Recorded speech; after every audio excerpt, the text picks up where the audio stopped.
Welcome back to The Explainer. Today, we're diving into a really fascinating, highly complex text that blends geopolitics, metaphysics, and cosmology all into one.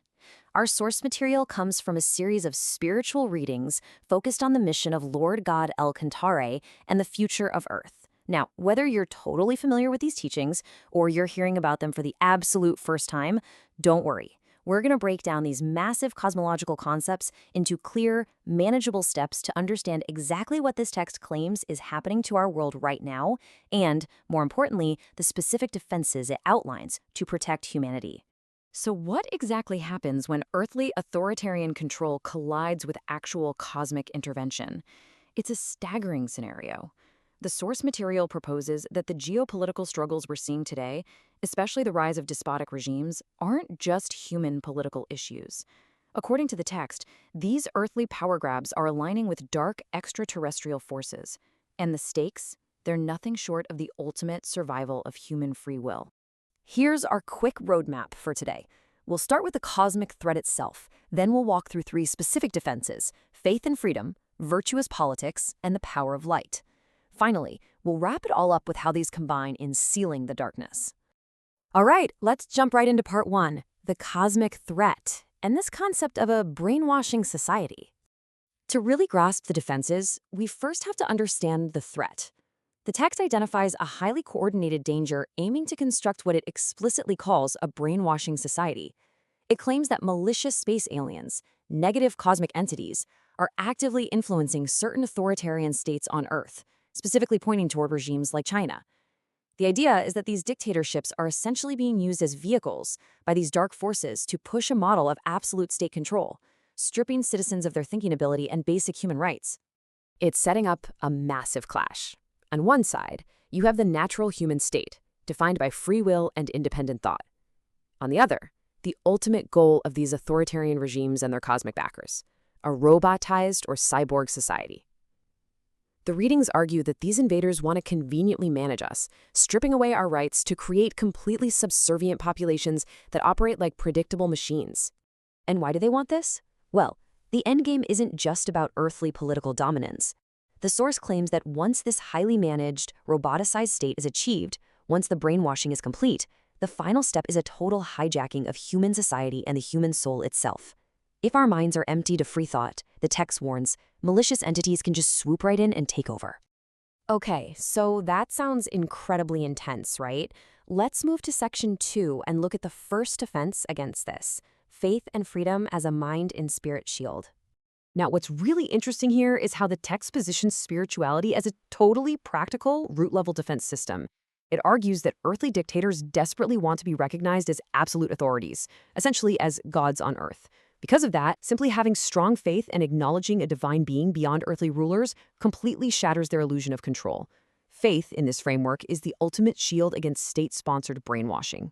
And taking that a step further into the metaphysical side, when you firmly hold on to free thought that's backed by strong faith, your mind becomes basically impenetrable. Remember that soul hijacking we just talked about? The source claims that if individuals hold their ground with independent, faith-based thought, it becomes incredibly difficult, almost impossible really, for these negative space aliens to enter your mind or hijack society. Your own internal focus is literally your first line of defense. Which brings us to section 3. Let's look at defense 2, virtuous politics, which acts as the societal shield. So, individual faith is your personal shield, but to protect the globe, we need collective action. The text outlines rules based on what it calls cosmic justice, principles like freedom, democracy, faith, virtuous politics, and a spirit of diligence. These aren't just nice political ideas. They're framed as universal laws meant to protect human dignity worldwide. The goal here is to push for a higher level of cultural prosperity through further development, rather than getting stuck in control and stagnation. In fact, the source literally refers to virtuous politics and the spirit of diligence as a vaccine. A vaccine against what exactly? Against the invasive, controlling desires of despotic states and what the text identifies as reptilian extraterrestrial influences. By reclaiming ethical governance and hard work, humanity essentially immunizes itself against this specific brand of totalitarian brainwashing. Moving right along to Section 4, we've got the final, most metaphysical layer of defense, the power of light, or the cosmic wavelength defense. To really get this one, we have to look at a core rule presented in the text, the law of wavelength resonance. Basically, this principle means that similar spiritual vibrations attract each other, even on a cosmic level. So if the Earth's collective mindset, our collective thought, is full of fear, terror, and despair, it creates a dark wavelength. And according to the text, that directly invites those malicious, dark forces right in. But here's the flip side. The strategy says we have to actively maintain a collective mindset of pure light, often pictured as a pure white vibration free of fear. The text urges followers to confidently assert that the essence of the universe is God's thought, meaning only light is real and darkness is merely an obstacle. By aiming for a diverse, free, and prosperous world in line with the laws of El Cantare, humanity actively repels the darkness because our wavelengths just don't match up with theirs anymore. Okay, finally, Section 5, Sealing the Darkness. This is the ultimate synthesis of everything we've talked about.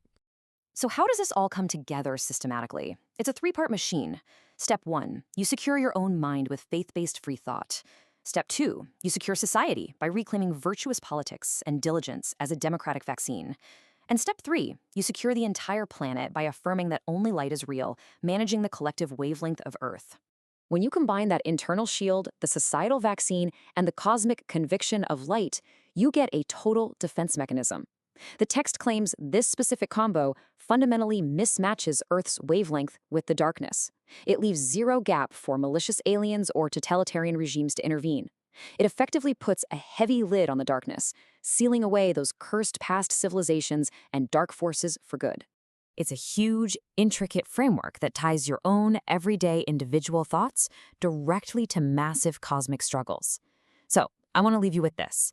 Based on what we've unpacked in this explainer today, how do you view the intersection of your own free will and the future of human society? It is definitely something to chew on. Thanks so much for learning with me today, and I'll catch you next time.